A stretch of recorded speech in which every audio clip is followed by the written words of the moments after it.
ராதே கிருஷ்ணா.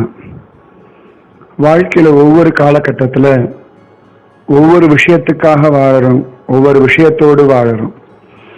சின்ன குழந்தையா இருக்கும்போது பொம்மைக்காக வாழறோம், இள வயசு வந்தோன்னு காம சுகத்துக்காக வாழறோம், பணம் சம்பாதிக்கணும்னு வாழறோம், டிவியோட வாழறோம், துக்கத்தோட வாழறோம், கோபத்தோட வாழறோம், காமத்தோட வாழறோம், கவலையோட வாழறோம், குழப்பத்தோட வாழறோம். அப்ப எப்பதான் கிருஷ்ணனோட வாழ போறாய் சொல்லு? கிருஷ்ணனோட வாழணும்னா என்ன பண்ணணும்? ஒண்ணுமே வேண்டாம்.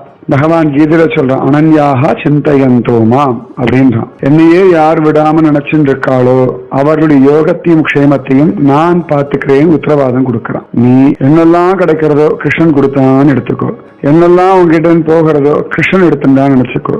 கிருஷ்ணா நான் உன்னோட வாழணும், கிருஷ்ணா நான் உன்னோட வாழணும், நீ என்னோட இரு இரு இருன்னு பிரார்த்திச்சுட்டே வா. கிருஷ்ணன் உன் கூட இருக்கிறது உன்னால புரிஞ்சுக்க முடியும். ராதே கிருஷ்ணா.